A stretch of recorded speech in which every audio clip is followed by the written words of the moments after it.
Alright guys, it is cycle day 3 and it's almost noon.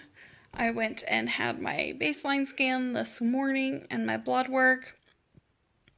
I haven't seen the blood work numbers yet, but I do know that the ultrasound scan came back with a lining thickness of 4.6 millimeters, which is great. That's right where I should be. I know last time we had our transfer cycle, the one that was ultimately canceled, my lining was like doing crazy things. It was like super thick. And so on baselines, it was already an 8. So I'm glad to see that it's more where it should be. That makes me feel a little better. And we'll see what my numbers are from the blood work.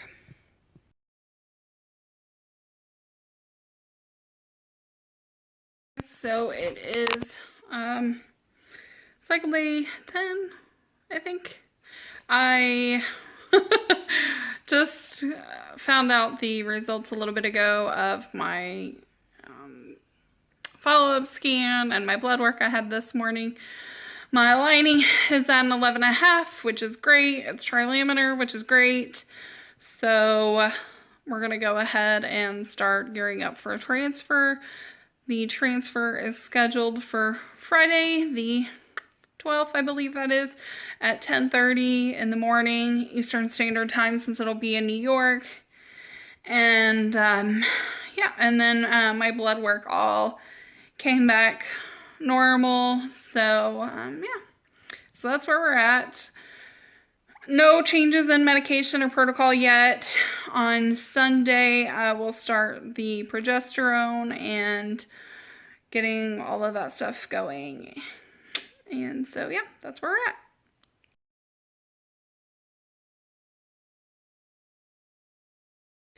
Hey guys, it is Wednesday and I am headed out the door to go pick up Jason's t-shirt that I made him, or I had made for him for transfer, and I'll show you what it looks like.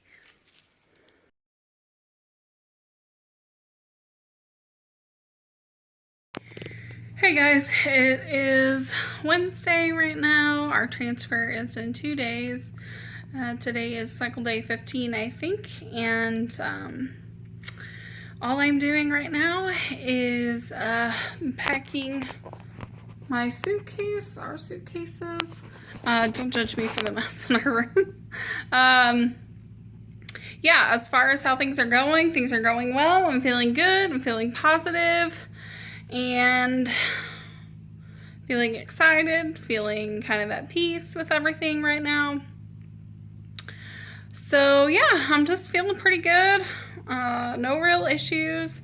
I've had a little bit of constipation and acid reflux because of the progesterone, I think is what's causing that. I've heard and read that that can be a side effect of the progesterone. So hopefully my progesterone levels are rising nicely. We should get a blood test done the day of transfer to check progesterone. But yeah, that's where we're at with things. I'm just packing, getting ready. We leave super early in the morning. We leave at like 5 a.m. and hopefully everything will go smoothly with our flights, no delays, no issues there, and then we can be in New York in time to do the HCG wash that we have planned for 11 o'clock on Thursday. Yeah, Thursday, because today's Wednesday. Anyways, so just wanted to check in with you guys. I will keep you all posted.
Okay.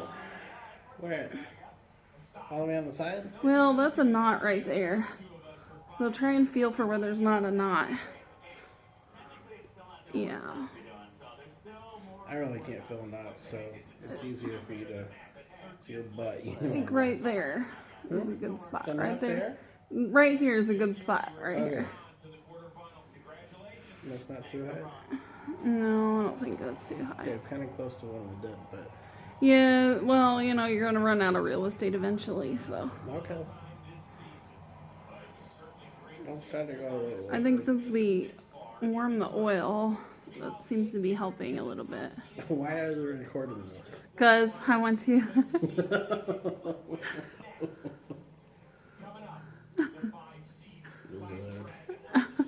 Okay. I gotta get you in action. Does that tap off? No. No, I didn't. Will it screw off or pop Just off? pop it off. That was a jab in the finger.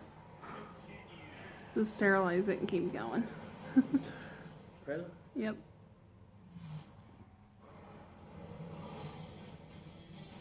Ooh.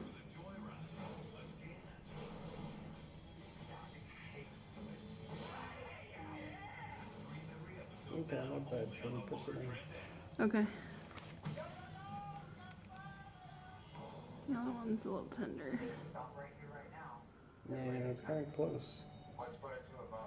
I need to have my chiropractor like scrape out those bumps when I go to her next week.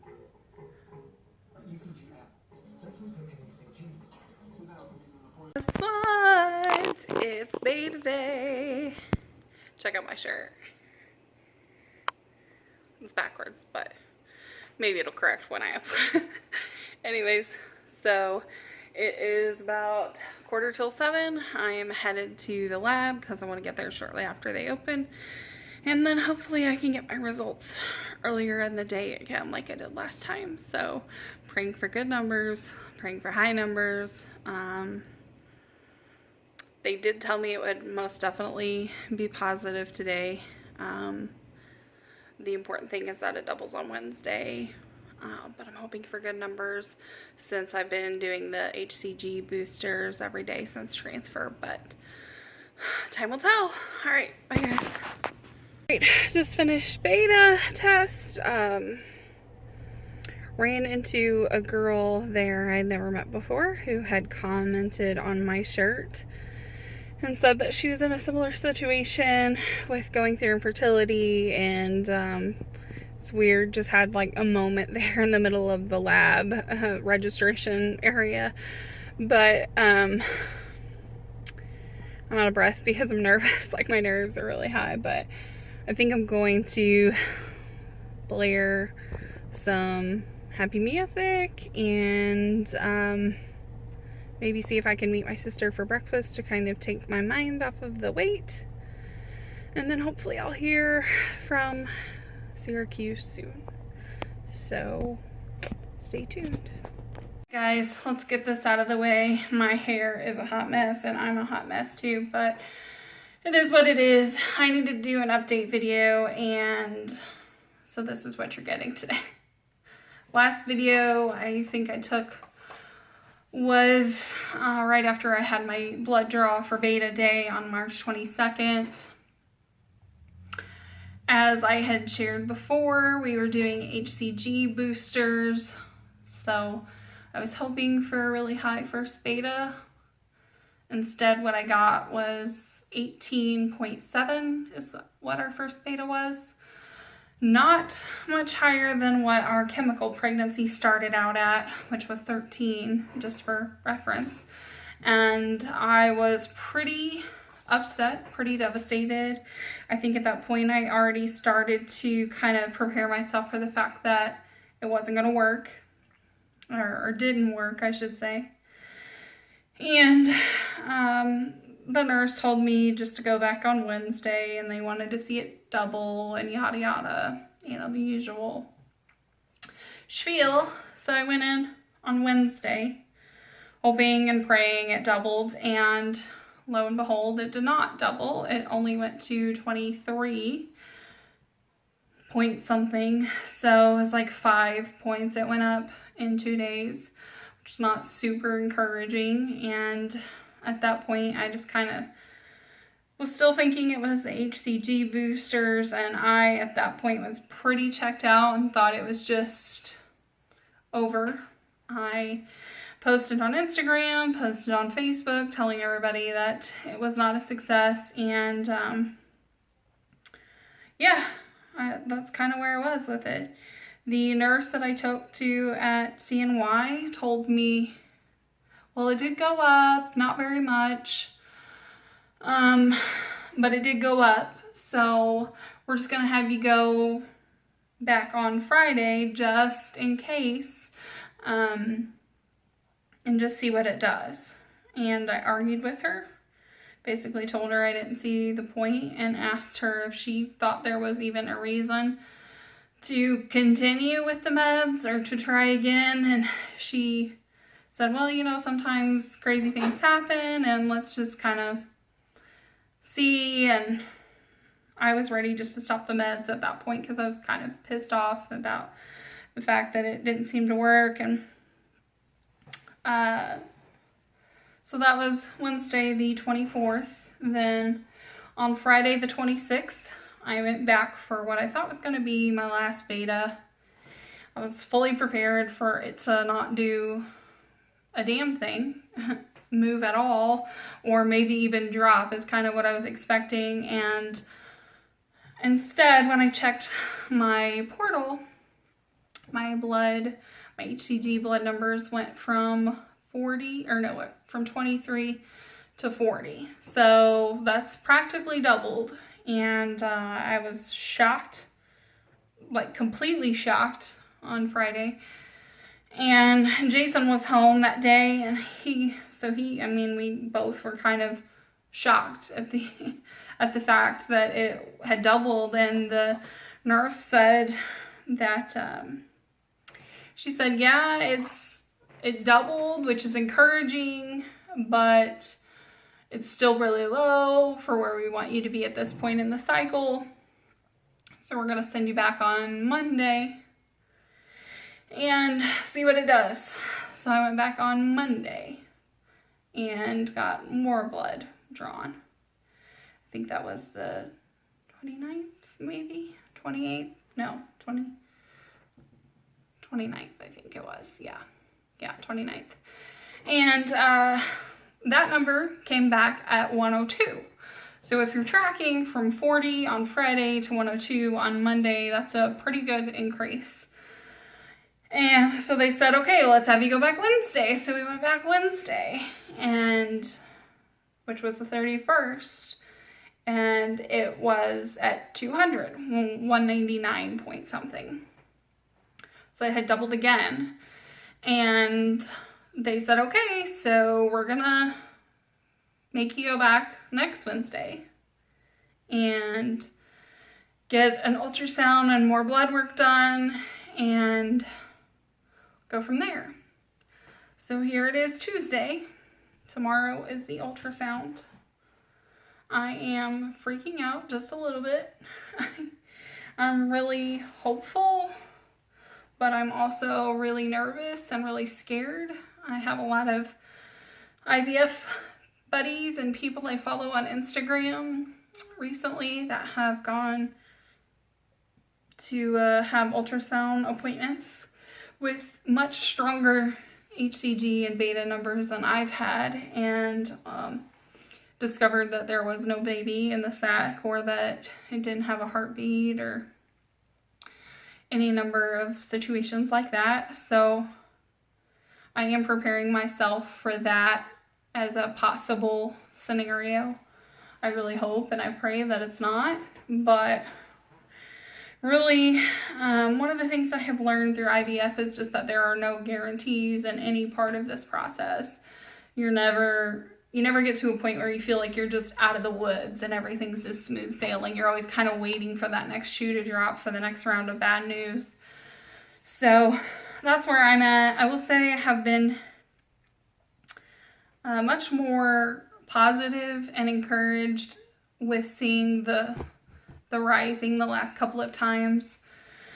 I even let myself buy a couple pregnancy books, and I bought a couple maternity shirts that I just happened to find while I was at Walmart yesterday. So I'm doing little things to allow myself to enjoy this, and hopefully it continues. I'm just very nervous that something will go wrong. I feel like IVF has kind of conditioned me to be always expecting bad news, or some problem or some hurdle, some issue. So as far as symptoms go, what I have experienced, so I should be, based off of when I did the transfer, I should be right around 6 weeks right now. I have had the biggest, most obvious symptom that I've had is I have been tired, way more tired. I feel like I'm even looking at the dark circles around my eyes today. I'm always tired anymore, it seems.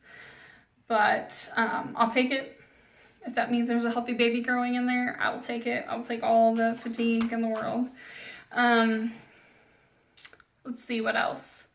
I've had a lot of little pinching, pulling, cramping, tugging sensations down around my uterus that come and they go. They're not very severe usually, but just like super mild cramping or kind of pulling, stretching feelings. I have had some sore breasts. I'm pretty big chested, and because of that, I think I usually am more familiar with having chest pain, like as far as my breasts go, being very tender in a normal menstrual cycle anyways. So for me, it feels just a little bit worse than usual period sore boobs, because the main thing is when I sleep, I notice that my breasts get really sore when I'm sleeping. So I've had to start sleeping with a sports bra or something similar on every night. I've had little bits of nausea here and there, but not really anything noticeable, not anything severe, not anything that I would define as like morning sickness. What else? Let's see. I've been having hot flashes periodically. That's a big thing. That kind of comes on out of nowhere sometimes. Had a little bit of like mood swing, irritability. I don't know. So far my symptoms have been super mild. Aside from the fatigue, everything else just kind of feels like just a little bit more than I would normally feel. So I don't know. I'm hoping that everything's okay, but we will know more tomorrow. So just wanted to take a few minutes and give you guys a little bit of a heads up on this whole crazy stinking situation that has transpired the last few days. It has been absolutely an emotional roller coaster, to say the least, and I know that's such a cliche, but it really has been nothing short of that, because on Wednesday I felt like it was completely over. We were done. We were gonna walk away from IVF empty-handed, and then Friday, all of a sudden, out of nowhere, my number doubles, and suddenly now there's hope that we could actually be pregnant. And then having that confirmed with multiple rises that were appropriate, and actually being able to tell just a very few select group of people that I am pregnant has been crazy, but so good, and I'm loving every second of it, and I just want it to continue. So that's where I'm at. I will share more after tomorrow's ultrasound. Hopefully I have good news for you guys, and I'll talk to you soon. Bye.